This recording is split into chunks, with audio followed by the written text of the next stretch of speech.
যুক্তরাষ্ট্র ইরানে পারমাণবিক হামলা চালাতে পারে? ইতিমধ্যেই যুক্তরাষ্ট্র বড় ধরনের ক্ষতির মুখে পড়েছে, আর ইরান কোনো অবস্থাতেই পিছু হটছে না। ওয়াশিংটন শুরুতে ভেবেছিল কয়েক দফা বিমান হামলা, কিছু নেতৃত্বকে টার্গেট করা আর পারমাণবিক কর্মসূচি ধ্বংসের চেষ্টা করে সহজেই উদ্দেশ্য পূরণ হবে, কিন্তু বাস্তবে তা হয়নি। ইরানের প্রতিরক্ষা কাঠামো ও ভূগর্ভস্থ স্থাপনাগুলো এতটাই শক্তিশালী যে বিমান হামলা কার্যত সীমিত ফল দিয়েছে মাত্র। রাষ্ট্রীয় অবকাঠামো অপরিবর্তিত রয়েছে। এই অবস্থায় অনেকেই আশঙ্কা করছেন যুক্তরাষ্ট্র পারমাণবিক হামলার পথে হাঁটবে কিনা।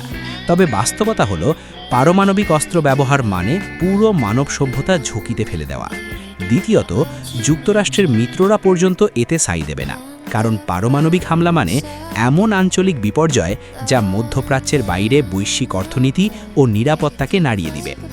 একবার এই সীমা ভাঙলে যুদ্ধ আর শুধু দুই দেশের মধ্যে সীমাবদ্ধ থাকে না, পুরো আন্তর্জাতিক ব্যবস্থাই কেঁপে উঠবে।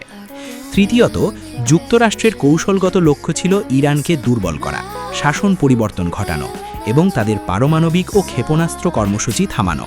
কিন্তু পারমাণবিক হামলা করলে লক্ষ্য অর্জনের বদলে নতুন সংকট তৈরি হবে। ইরান হয়তো আরও দৃঢ় প্রতিরোধ গড়ে তুলবে, পারমাণবিক কর্মসূচি আরও দৃঢ়ভাবে সামনে এগিয়ে নিবে।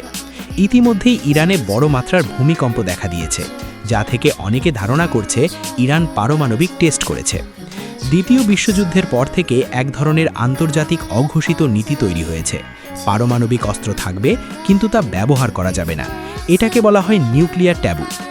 আইনগতভাবে পারমাণবিক হামলা একেবারে অসম্ভব করে দেওয়া হয়নি যদিও, কিন্তু আন্তর্জাতিক রাজনীতি, চুক্তি ও ভয়াবহ পরিণতির কারণে এটি এমন একটি অস্ত্র যেটা ব্যবহার করা মানেই পুরো পৃথিবীকে ঝুঁকিতে ফেলা। পারমাণবিক অস্ত্র ব্যবহার করা মানে এর ফলে আন্তর্জাতিক প্রতিক্রিয়া, মিত্রদের অবস্থান, বৈশ্বিক অর্থনীতি, এমনকি অন্য পারমাণবিক শক্তিগুলোর প্রতিক্রিয়া সব একসাথে বিস্ফোরিত হতে পারে।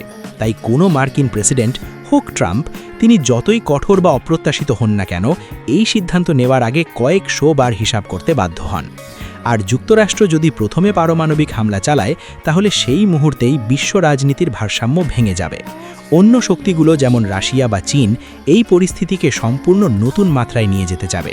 তাই বিষয়টা শুধু আমেরিকা ও ইরানের মধ্যে সীমাবদ্ধ থাকে না। এক কথায়, যুক্তরাষ্ট্র পারমাণবিক হামলার পথে হাঁটার সম্ভাবনা অত্যন্ত ক্ষীণ।